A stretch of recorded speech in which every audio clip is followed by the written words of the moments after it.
Olá, vamos para a quarta e última semana, da nossa apostila, nossa segunda apostila de ensino religioso.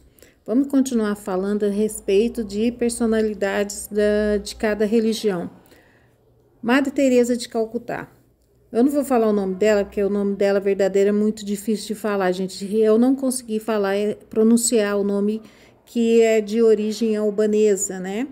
Ela nasceu em 26 de agosto de 1910 e morreu em 5 de setembro de 1997. Bom, como eu já disse, ela era albanesa, naturalizada indiana. Ela criou a Congregação Missionárias da Caridade, uma congregação que existe em 139 países. Ela recebeu o título de Santa das Sarjetas por recolher pobres pelas ruas da Índia. Ela foi Nobel da Paz em 1979, foi beatificada em 2003 e ela foi uma pessoa muito criticada pelos líderes hindus. Hindus são uma espécie de religião que tem na Índia. E os líderes indianos criticavam ela muito, falavam que ela usava a religião para fazer propaganda, né? E o fato dela recolher as pessoas pobres, que é uma classe que na Índia não tem vez, para eles era visto como uma forma dela se fazer propaganda, se promover, certo? Bom, a segunda pessoa é o Gandhi, que era hindu, né? Ele era um líder político, o nome dele verdadeiro é Mohandas Karamchand Gandhi, né? Ele foi advogado, ele era líder espiritual e pacifista. Ele foi considerado um símbolo na luta do colonialismo pela independência da Índia. Ele nasceu em Bombaim, no dia 2 de outubro de 1869.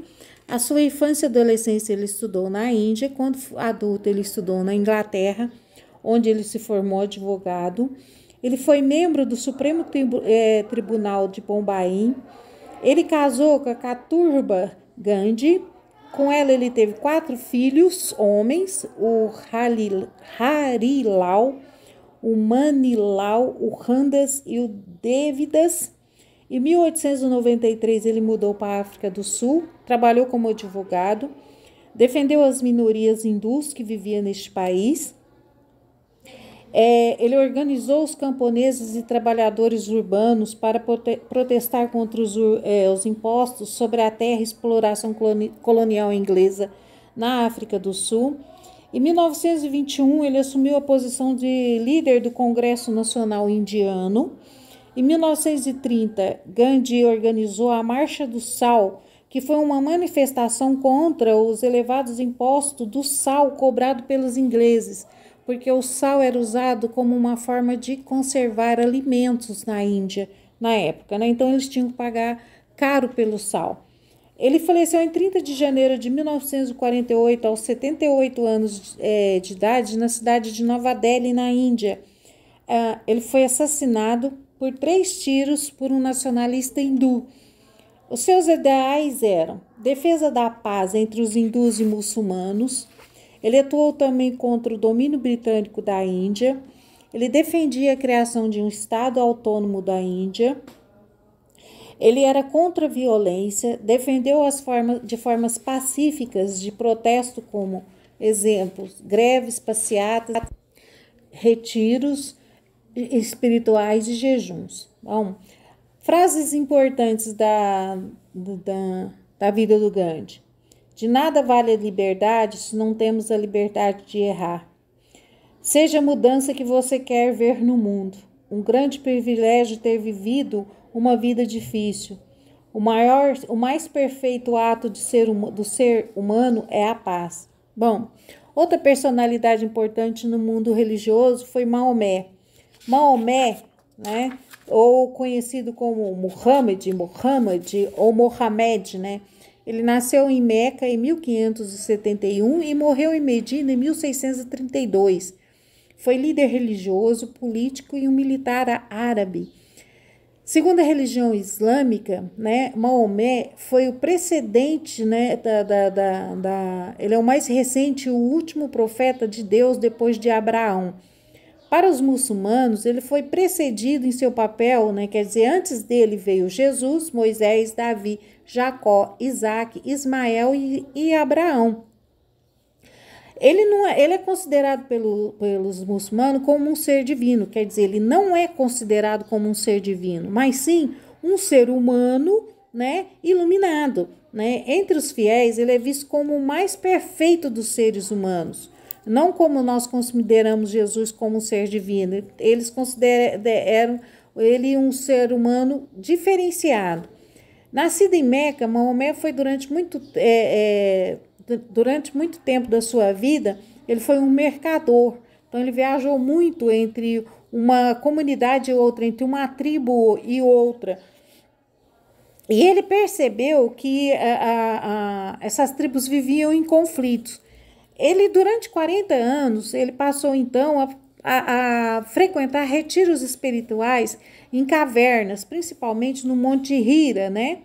E numa desses retiros, ele foi visitado pelo anjo Gabriel, que ordenou que ele reiterasse os ensinamentos que Deus havia ditado ao homem antes nos primeiros ensinamentos do judaísmo e do cristianismo. Eles nunca renegaram a religião judaica e a cristã, certo? Ele dizia sim que em vez disso nós teríamos que era necessário que essas religiões voltassem, que restaurassem os ensinamentos originais dessas religiões. Só que o que acontece? Os judeus, principalmente, né, não aceitam a pregação de Maomé e começa a perseguir ele. Então, ele é obrigado a fugir de Meca e vai morar em Medina. E essa fuga é chamada de hégira, né? Quando ele vai, nessa travessia que ele faz de Meca para Medina, ele começa, então, a ter a proteção das tribos árabes. E aí ele consegue, de uma forma meia torta, juntar essas tribos. Ele consegue, então, unificar as tribos árabes, criando, né, um novo país, que é a Arábia Saudita, certo? Por volta, então, da sua morte, ele já tinha conseguido, então, unir todo o povo árabe novamente e criado uma nova religião, que é o Islão. A última personalidade que aparece aí na apostila de vocês é o Martin Luther King. Martin Luther King ele nasceu Michael King Jr. Ele nasceu em Atlanta, nos Estados Unidos, no dia 15 de janeiro de 1929 e morreu em Memphis no dia 4 de abril de 1968.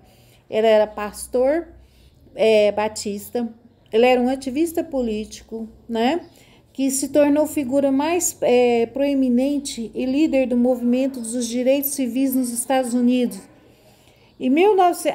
No ano de 1955, uma das imagens que eu usei para exemplificar Martin Luther King é o discurso que ele fez na cidade de Washington, né? O famoso discurso chamado I Have a Dream, ou Eu Tenho um Sonho, que depois desse discurso, essa frase foi usada inclusive em músicas, né? O Martin Luther King, ele foi Prêmio Nobel da Paz em 1964, por ele ter usado a resistência da não violência para acabar com a violência, principalmente contra o negro nos Estados Unidos. O americano ele tinha que ser unido em prol do país e não um contra o outro, certo? E principalmente ele brigava, né, ele criticava a pobreza que ia acontecer nos Estados Unidos e a guerra do Vietnã. Tentaram denegrir a imagem dele. Um dos diretores do FBI, chamado Edgar Hoover, né, ele criou uma história em torno da vida do Luther King, a respeito das traições extraconjugais que ele tinha, né? Eles criaram uma história, dizem que é anônima, que não houve essa história de que ele traía a mulher dele e que eles tentaram fazer com que ele se suicidasse, só que eles não conseguiram. Diante disso, eles não terem conseguido, então eles criaram um tiroteio onde o Luther King foi assassinado. Bom, depois de tudo isso, né, agora depois de muitos anos, então o Luther King foi reconhecido como um herói nacional, né, porque na época, quando ele foi assassinado, houve uma comoção nos Estados Unidos, várias cidades dos Estados Unidos se revoltaram, houve passeatas, houve protesto, houve de tudo, mas em várias cidades mesmo dos Estados Unidos, eu poderia dizer que quase todas as cidades dos Estados Unidos protestaram contra a morte do Luther King. E ele teve, então, uma premiação póstuma. Aí ele recebeu uma medalha presidencial da Liberdade e uma medalha de ouro do Congresso. Foi criado o Dia do Martin Luther King, que é feriado nos Estados Unidos, né? E em algumas cidades, principalmente na cidade de Washington, né? A partir de 1971. Quando foi 1996, o Ronald Reagan criou, então, um monumento em homenagem ao Luther King, e a cidade de Washington recebeu o nome de Cidade de Luther King, né? Depois que ele morreu, aí eles reconheceram realmente qual era o valor dele.